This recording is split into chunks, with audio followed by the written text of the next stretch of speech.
সকলকে জয় যিশু। প্রভুকে ধন্যবাদ দিই। প্রভু সুন্দর দিনকে দেখালেন, প্রভুকে কোটি কোটি ধন্যবাদ দিই।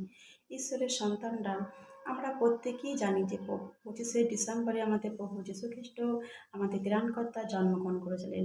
তাই আমরা সেই দিনে চার্চে যাই, আমরা ঈশ্বরের আরাধনা করি, আমরা ঈশ্বরের বাক্যকে শুনি। কিন্তু অনেক মানুষ আছে যে সেই দিনটা জানে না, সেই দিনটা যে উদ্ধারের দিন, সেই দিনটা যে আমাদের প্রভু যীশু খ্রিস্ট জন্মগ্রহণ করেছিলেন। কিন্তু আমরা তো আনন্দ তো করবই, কারণ আমাদের উদ্ধারকর্তা জন্মগ্রহণ করেছেন, তা আমরা আনন্দ করব। কিন্তু তারা কি করে, তারা সেই দিনটা কত রকমের খারাপ কাজ করে, নেশা করে, কত রকমের পিকনিক, নানা রকমের পিকনিক মজা আনন্দ করে তারা। কারণ তারা জানে না যে সেই দিনটা উদ্ধারের দিন। কারণ আমাদের প্রভু যীশু খ্রিস্ট যদি সেই দিনটা জন্মগ্রহণ না করতেন, তাহলে কিন্তু আমরা কেউ উদ্ধার করতাম না। কারণ সেই দিনটা এই জন্যই জন্মগ্রহণ করেছিলেন, যাতে তাকে মানুষের জন্য মৃত্যুবরণ করতে হয়। কারণ আদম আর হওয়া পাপ করেছিলেন, তাই সেই থেকেই পাপ শুরু হইল, আর সেই থেকেই প্রত্যেকটা মানুষ পাপ করছে।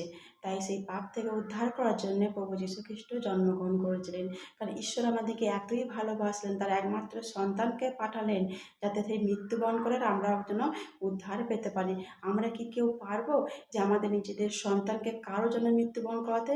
আমরা পারবো না। কারণ ঈশ্বর আমরা কত লাখপতি, আমরা কত ধনী যে ঈশ্বর আমাদেরকে ভালোবাসেন। ঈশ্বর আমাদের জন্য তার সন্তানকে পাঠালেন, যাতে সেই মৃত্যুবরণ করে আমরা উদ্ধার পেতে পারি। আসুন আমরা বাইবেলের মাধ্যমে জেনে নিই। আদিপুস্তক বাক্য 3 অধ্যায় 2 থেকে 3 পদ। তখন নারী সাপটাকে বলল, না, ঈশ্বর তা বলেন নিন, বাগানের সব গাছগুলো থেকে আমরা ফল খেতে পারি, শুধু একটি গাছ আছে যার ফল কিছুতেই খেতে পারি না। ঈশ্বর আমাদের বলেছিলেন, বাগানের মাঝখানে যে গাছটা আছে তার ফল কোনো মতেই খাবে না, এমনকি ওই গাছটা ছুঁতেও না, চুলেই মরবে। তাহলে আদম আর হওয়া পাপ করেছিলেন, কারণ ঈশ্বর বলেছিলেন ওই গাছটা ছুঁতে মানা করেছিলেন, খেতেও মানা করেছেন ফল, কিন্তু আদম আর হওয়া শুনে নেই। তাই সেই থেকেই পাপ শুরু হয়েছিল।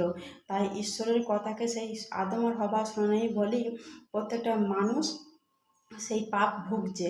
তাই যারাই প্রভু যীশু খ্রিস্টকে বিশ্বাস করবে, তারাই কিন্তু অনন্ত জীবন আর উদ্ধার পাবে। কারণ আমাদের প্রভু যীশু খ্রিস্ট আমাদের ত্রাণকর্তা সেই জন্যই জন্মগ্রহণ করেছিলেন, যাতে প্রত্যেকটা মানুষ উদ্ধার পেতে পারে। তাই আমরা 25 ডিসেম্বরে আমরা ঈশ্বরের বাক্যকে শুনবো, আর প্রত্যেকটা মানুষকে ঈশ্বরের বাক্যকে ছড়িয়ে দেবো, প্রত্যেকটা মানুষ যেন সেই বাক্যকে জানতে পারে। তাই যারা নানা রকমের নেশা, অনেক রকমের খারাপ খারাপ কাজ করে, তার জন্য জানতে পারে যে আমাদের সেই দিনটা আমাদের ত্রাণকর্তা প্রভু যীশু খ্রিস্ট জন্মগ্রহণ করেছিলেন, আর যাতে আমাদের উদ্ধারের জন্য, আনন্দের জন্য নয়। আনন্দ তো আমরা করবোই, কারণ আমাদের